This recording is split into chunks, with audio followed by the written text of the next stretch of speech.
Oh my God, you guys look great. All right, so I want to ask you a question. What if everything you wanted to accomplish in life was totally up to you? And what if you decided to only collect accomplishments that make you happy? How different would your life be? See, I believe we're put on this earth to be happy. I believe we know what makes us happy. But I also believe that we make excuses for why we can't accomplish the things that we want to do. But all that can change. Everything starts in the mind, the good and the bad. And if you have the right energy and the right mindset, you can accomplish anything. And when you accomplish something that you want to do, you feel fully alive. And when you're fully alive, you're happy. So I'm going to share with you 6 world record mindsets that I use. And I'm actually going to share a 7th world record mindset that I'm not only going to share with you, but hopefully I'm going to demonstrate live on this stage at the end. I say hopefully, okay? But your mission right now is to figure out what your special talent is and let it shine using these mindsets. Now, the cool thing about my world records is I never planned on doing any of them in advance. The opportunity came up and I decided to take it because I used my world record mindset number 1. Just say yes and figure it out later. So I was working at a radio station, WBLS-FM in New York City, and I was writing comedy for them. And kidding around one day, I said I could do this really cool Mae West impression, but I called the character June East, Mae West's long-lost sister. So all of a sudden, the DJ throws the weather and traffic copy at me, and in radio, when the little red tally light comes on, you can't have any dead air, so you start to talk. So I was like, today the weather and traffic is... And in the 30 seconds I happened to do it, this lady from the Daily News called. She said, I'm doing a story on weather and traffic people. How long you been doing it? So I wasn't going to tell her 30 seconds. So I said, I've been doing it a while. She said, well, what are you planning on doing next? But I didn't have a next, but I had a lady from the Daily News. So I said, I'm thinking of breaking a world record. And she said, really, for what? But I didn't have a for what. So I said, I can't tell you because it'll jinx it. She said, well, if you decide that you want to let me know, give me a call. So I run out and buy a Guinness book. And I start looking through it like, what record can I break? Right? I see fast talking. I said, well, I always talk fast. So I called up Guinness. I said, what do you have to do to break the record? They said something from Shakespeare or the Bible. Well, me and Shakespeare never got along. So I had a prayer from the Bible that my mother had taught me, so I figured I could do that. So I call up, I call up the lady and I said, okay, I'll tell you, I'm thinking of breaking, the world record, and she said, well, what's the record for? I said, well, I'm thinking of breaking the record for fast talking. And she said, what's the record? And I said, the record is 550 words a minute. And she goes, well, what are you at? I said, 548. Those last 2 words are a killer. So she prints it in the paper. And the very next day, the Larry King Live people call me up and ask me to go on the show and break the record. So now, to be honest with you, I didn't know who Larry King was. So I hear cable and I go, hey, is this some kind of porn? And she's like, no, this is a national show. I said, well, what if I don't break the record? She goes, Larry doesn't care whether you break it or not. He just cares that you try it on his show first. So I'm thinking to myself, all right, what's the worst that happens? I'll look like a fool on national TV. And what's the best that happens is I'll break a world record. So I just said yes and decided I would figure it out later. Well, later was only 2 hours.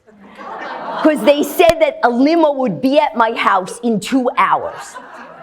So here I am for 2 hours before this limo's coming to go on national TV. And I'm like, he that's all sing a voice of the most high, smoke's coming out of my head, my tongue's like gonna fall off. Yeah. So I go on the show and I break the record doing 585 words a minute. And then I re-break it at the Guinness Museum in Vegas doing 603.32 words a minute. And that's how I got into the Guinness Book.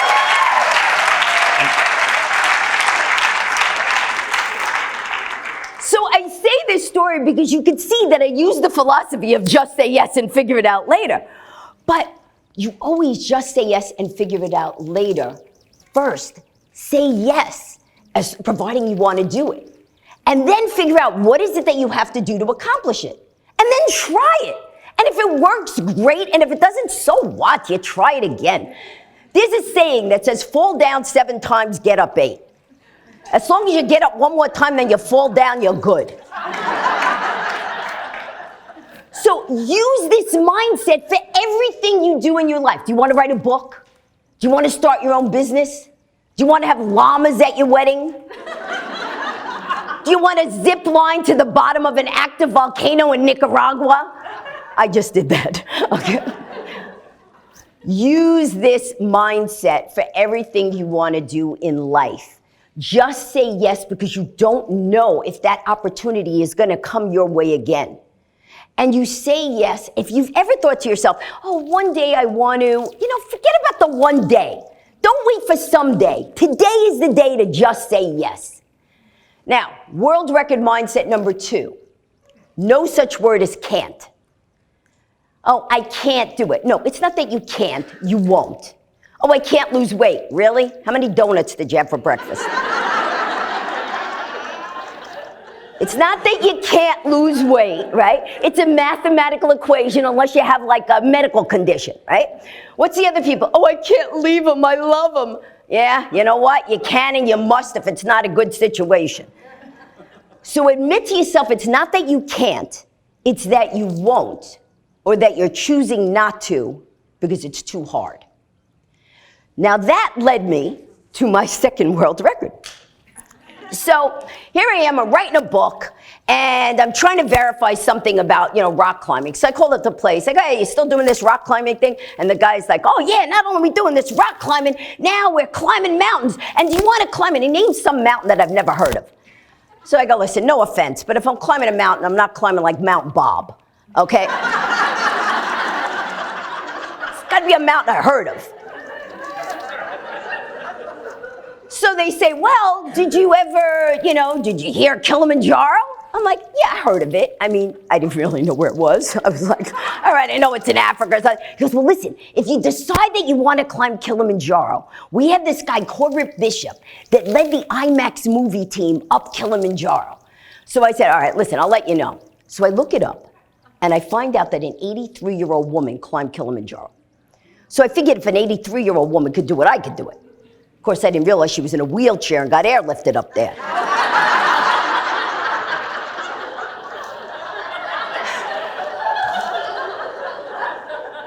So now I'm like, all right, so now, of course, I always want to get my son involved. I run into my son's room, Spencer, guess what we're going to do? We're going to climb Kilimanjaro. And he's like, I don't even like to walk. I'm like, you're missing the point. The glaciers are going to melt by the year 2015. He's like, Ma, it's 2004. We got time. I'm like, Spencer, that is the wrong attitude. When life presents an opportunity, you have to take it. You don't know if it's going to happen this way again. So he's rolling his eyes, but he decides to go. So now, there's 5 routes that you could climb up Kilimanjaro, right? There's 4 routes up the east side, 1 route up the west side. The east side is what they call the Coca-Cola Trail because everybody goes up that side. So I say to this guy, Corbett, where are we going? He goes, we're going up the Western Bridge. I go, why are we going there? He goes, you like adventure. Nobody's around. I go, nobody's around. So what, if I die, you're going to roll me off the mountain? What are you doing? So he goes, no. Some people go. He goes, athletes go. But not all of them make it. I'm like, okay. I said, first of all, do I look like an athlete to you? But second of all, I said, I can't do this. And then I said, wait a second. No such word as can't. It's not that you can't. It's that it's going to be really hard and you're going to have to train. So my son and I trained, and I decided, okay, now we're gonna go up the mountain. But my philosophy is always do things bigger and bolder. So I figured if I'm gonna climb the mountain, other people climbed, all those people going up the Coca-Cola Trail. So let me do something different. So I said, all right, well, what can I do that no one else has done? I said, well, why not do a book signing at the top of Kilimanjaro?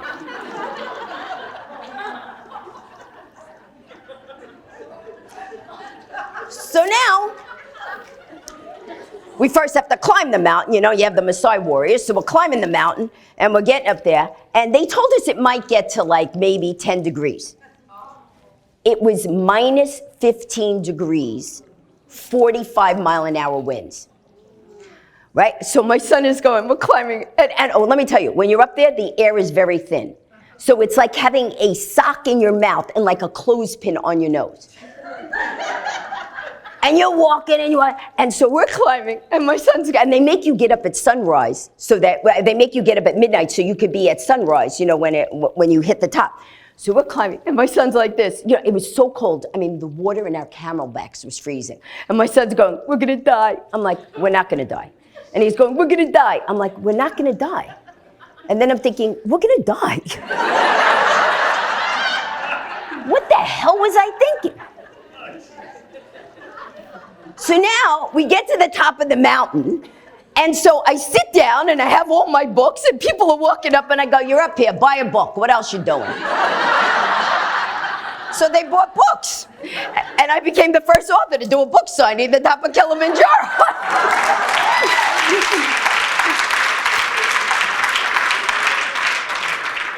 See, I tell you that, though, because now, the two mindsets that I used for that, the third world record mindset is nothing is impossible.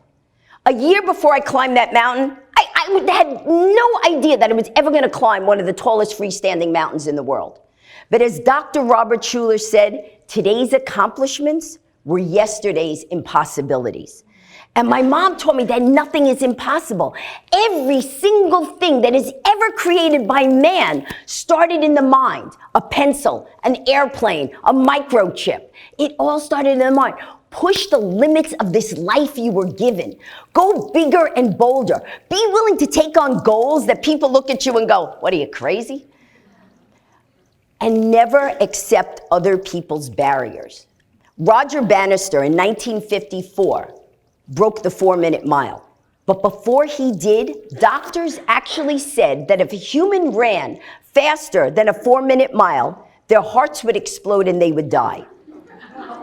But the year that he broke it, other runners did too, because he smashed that barrier. And since then, 1,400 other athletes have done that. Einstein's teacher told his father, doesn't matter what he does, that kid's gonna amount to nothing. Yeah, where's that teacher? Oprah was told by her boss that she was unfit for TV news. J.K. Rowling was on welfare when she started to write the first Harry Potter novel. Can you imagine if somebody said to her, hey, why aren't you getting a job instead of writing some stupid magic book, right? Thank God she didn't listen. You have to believe in yourself. You have people like Lucille Ball, Bill Gates, Lady Gaga, who were all told their dreams were impossible. But if you have a world record mindset, you believe that nothing is impossible because you control your life. Don't accept other people's barriers. If you want to do something, you find a way. If you don't, you find an excuse. And when you have a world record mindset, there are no excuses. Think to yourself, what can I do that no one else has done? Or what can I do that everyone else has done, but in a new, better, and different way? Nothing is impossible when you have a world record mindset. World record mindset number 4, be your own best cheerleader. Now, it's all fine and good for everybody to go, you could do it, that's great, blah, blah, blah. But at the end of the day, you're the one that has to stand on the stage by yourself or start your business by yourself. You're the one that has to do it. So you have to rely on your own self and your own cheering of yourself to be able to do this. And don't wait for other people's approval for your own self-worth. You don't need it. They're running their own race. Let them run in their own lane. And when you cheer yourself on, this is what I do it in third person. I'm like, yes, you can do this. It's like having a little mini, person with me. Yes, you can do this. Oh, thank you so much. Right? Okay. So you just have that cheerleader with you. And because of that, that's how I did my third world record. So I believe you never should be afraid to ask for anything you want. So I had climbed Kilimanjaro, and all of a sudden, out of the blue, I get an email that says, I think it's great that you climbed Kilimanjaro. P.S. I'm going down to the Titanic. And I'm like, who is this person? Turned out it was Brian Day O'Connor, Sandra Day O'Connor's son, the former U.S. Supreme Court Justice. I didn't realize that at the time. So he's going, I'm going down to Titanic. So I said, hey, any room for another person?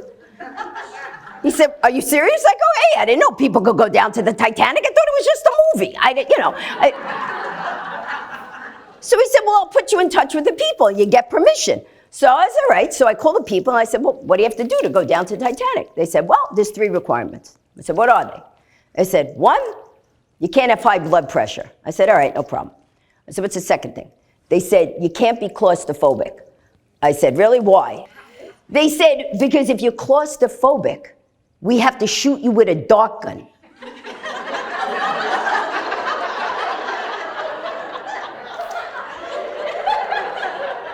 I said, a dart gun? Why do you have to shoot? He goes, well, it's 2.5 miles down at the bottom of the ocean. We can't have people panicking down there. I said, what's the third thing? They said, you can't have excessive flatulence. I said, why? They said, if you do, you could blow up the ship.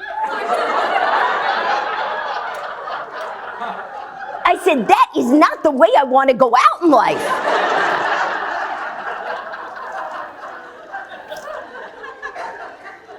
So now to go down there, it costs money. So it costs $35,000 to go down there. I didn't have that spare change lying around, So, and it was like, there was no GoFundMe page at the time, So I said, all right, what could I do? So I said, well, I can get 1 person to give me $35,000. I get 2 people to give me $17,000, or I can get 35,000 people to give me $1, right? So I said, but why would they do it? I have to think of something that I could do down there by the Titanic that they'd be willing to do it. So I said, well, did a book signing at the top of the world. I'll do a book signing down by the depths of the sea. But then I said, well, that's not enough. I have to do something else. I mean, the Titanic basically is memorial. So I said, I know, I'll become an ordained minister. And I'll be the first person to ever say a prayer down by the wreck site. So I did. So now I'm in the submersible. You have to understand, it's 2.5 miles down, right, at the bottom of the ocean. I'm in there, me, the New Yorker with the heavy accent, a Japanese woman with a heavy accent, and the Russian pilot with a heavy accent. It was like the United Nations was going down to the Titanic. So anyway, so we go down there, and it's total darkness. Because everything down there, after 500 feet, there's no light. So it's just like albino fish. There was one fish that was very camera happy. He would keep going by, back and forth. I'm like, what are you doing? What are you, in movies? Right? Fish going back and forth. So we went down there, we did the book signing, and so I'm in there, the 2 other people. I do a book signing with the 2 people, Didn't have to be a lot of people. It was just a book signing, right? But I came up, and only 108 people in the world have ever gone down to the Titanic. More people have been to outer space than down to the Titanic. So now I tell you that because of the last 2 world record mindsets. World record mindset number 5, don't take yourself so seriously. You think, people always go, oh, you're so brave, you do these things. I said, like, listen, no, I'm scared of this stuff, okay? I do it, but I always try to find humor. So I was thinking, all right, it's not like a rowboat could come get me if something happens. So I have to figure out how I can be calm with going down to the bottom of the ocean when they've already told us no one can rescue you. So I remembered a saying that goes, live every day as if it's your last, and one day you'll be right.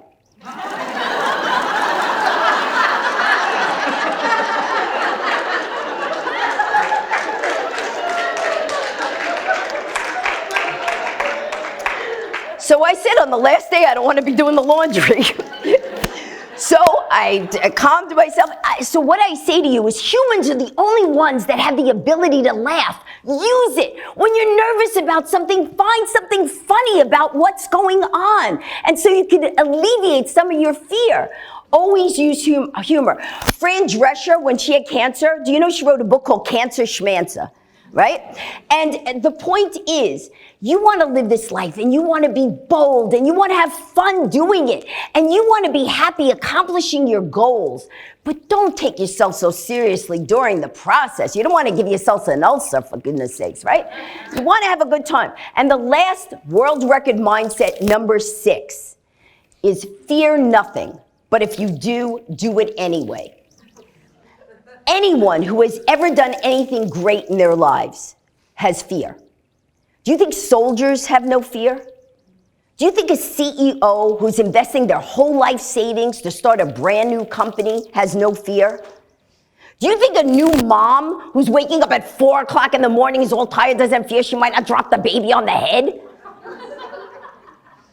But the point is, even if you have that fear, you get through it. See, the reason that we have fear is because we always envision the worst thing that's going to happen. Oh, if I do this, this might happen. Oh, I'm scared of heights. And everybody, you got this whole thing. Oh, you're going to die. Yeah, you're the only one that's going to die when you're sitting at the edge, right? The thing is, if you have the fear, think of all the things that could happen. So you erase all the worst case scenarios. And fear does serve a purpose because in survival skills, we do have to fear for some reasons. But once you fear it, get past it and do it. Because the people who fear something and don't do it live that fear over and over and over again. Oh, I want to do it. Oh, I wish I could do it. Oh, yeah. But the person who fears it and does it only lives that fear once because they've already done it.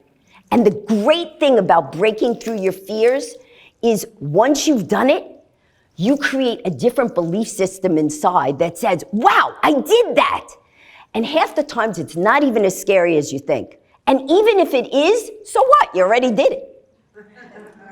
But the point is, don't live a life where you don't go after your heart's passion. Be more afraid to waste life than to live it. Remember these 6 world record mindsets that could help you accomplish anything and become unstoppable. 1, just say yes and figure it out later. 2, no such word as can't. 3, nothing is impossible. 4, be your own best cheerleader. 5, don't take yourself so seriously. And 6, fear nothing, but if you do, do it anyway.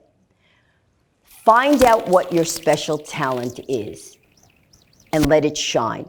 You owe it to yourself, you owe it to the world. You create your life with what you think. Now, on that note, my special talent is my fast talking.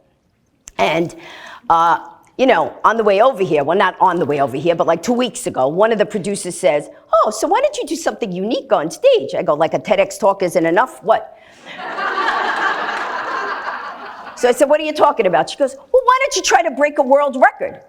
And I said, on the stage? She goes, yeah, break a world record on the TEDx stage.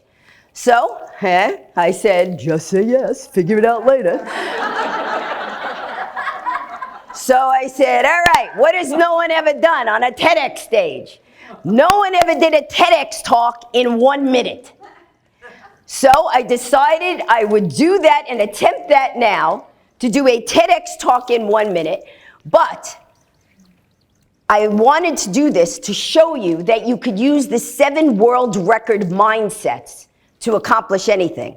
But first I have to tell you the 7th mindset, which is never be afraid to ask for what you want in life. So I'm going to attempt this record. I obviously don't know how it's going to work out.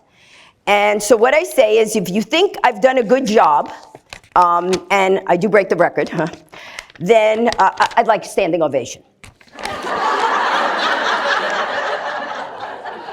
But if I don't get one, then just tell everybody you went bowling, okay?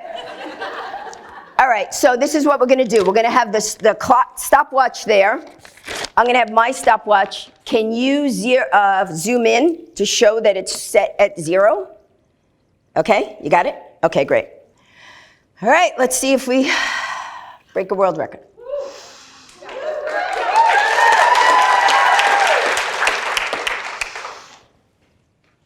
I I asked what if everything you want to accomplish in life is up to you, and what if you decided to only click accomplishments that make you happy? How different would your life be? I believe that we're put in that search to be happy, and there are 6 world record mindsets that can help you do it. I broke 3 world records. My fast talking record was at a radio station, writing comedy, did May Western French. Today the wind traffic is. Put a hurt in. I told you I was going to break a record. Called Guinness. They said Shakespeare, the Bible. I chose the Bible. Practice he that dwells secret place to the most high. Felt like smoke was coming out of my head. Broke record doing 622 words a minute. Did it using the mindset, just say yes and figure it out later, and no such word as can't. Then I did a book signing at the top of Mount Kilimanjaro after I found an 83-year-old woman that got an airlift up there. It was minus 15 degrees, 45-mile-an-hour winds, and I had to tell my son we're not going to die, even though I thought we were. Use the mindset, nothing is impossible. Be your own best cheerleader. Yay! Told you about Bannister, Einstein, Oprah, and Rowling. Then I went to Titanic with the United Nations. I was 7-foot submersible, 2.5 miles down at the bottom of the sea. I became an ordained minister, said prayer by the Rex, and use the principles. Don't take yourself so seriously and fear nothing, but if you do it anyway. Told you happiness comes from the inside, and find out what your special talent is and let it shine. And bonus, never be afraid to ask for what you want. Finally, I said I'd tell you my TEDx talk again in 1 minute and try to break a world record, and hopefully I just did. Thank you.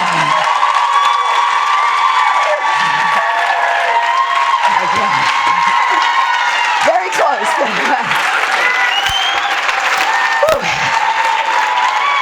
Okay.